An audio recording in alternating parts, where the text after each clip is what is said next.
Greetings and salutations, this is Imperator Vespasian and his trusty sidekick. Hello! So it's the Finnish Air Force we're getting on to now, and this is my own version of the Gloster Gladiator. Not my best model I've built. It was late at night. So the Finns used quite a few Gladiators. They liked the Gladiator. In fact, the Gladiator got quite a lot of use throughout the first start of the beginnings of the war. They were used in Indonesia, they were used in Malaya, they were used all over the place. So they did come in quite handy. They also defended Malta. I think 4 Gladiators defended Malta at one point. A much maligned aircraft, I don't know why people don't use them more.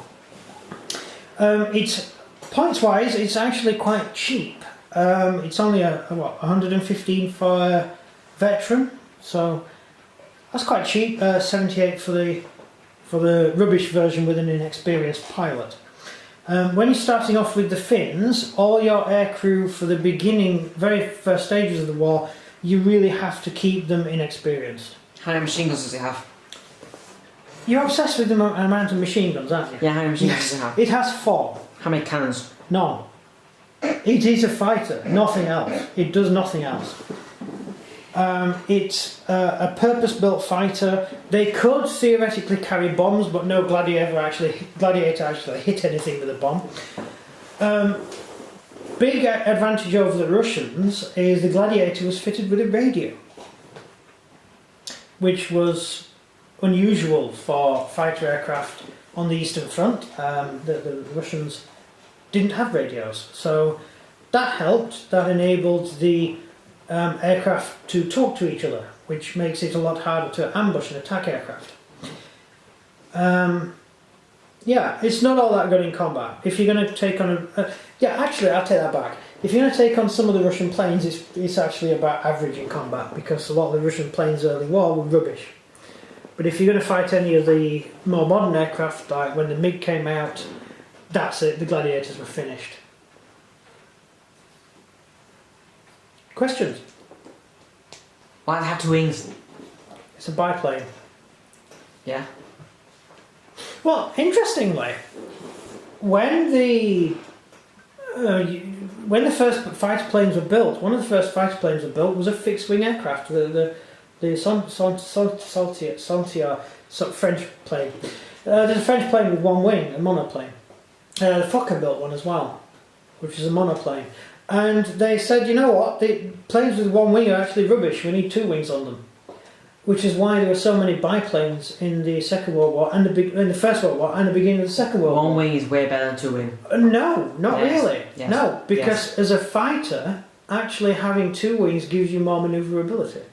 No, 1 wing's better. No, seriously, it really does. Nah, you need 1 wing. So that's why the Russians stuck to biplanes. That's why the Russians had so many biplanes at the outbreak of war, because they were still building biplane fighters. The main Russian fighter was the I-16, and the I-16 used to go into a dive whenever it did a spin, wherever it turned. If you tried to turn, the plane would just lose control and fall out of the sky and kill the pilot. So whereas the biplane version, the I-15, they were still flying them because they were a stable gun platform.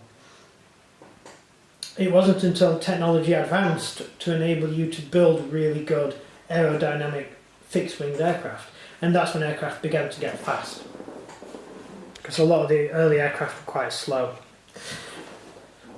So here she is. I've put a lot of snow, ice and snow all over the thing. I thought that looked quite cool. Yeah. Yeah. So there she is.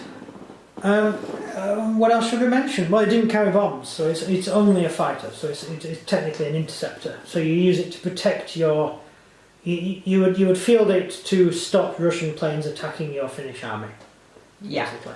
You wouldn't use it... You can use it for ground attack, but it wouldn't last very long.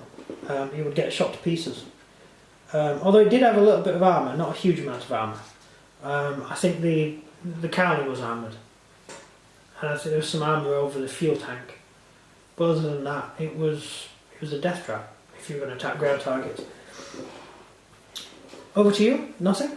No, that's it. Right, that's a boring video. Right, So that's the Gloster Gladiator. Thank you very much for watching. Outro. So if you enjoyed this video, please leave a like and subscribe. Comment down below what you think of the Gladiator. That's everything from me. And everything from him. Goodbye. See ya.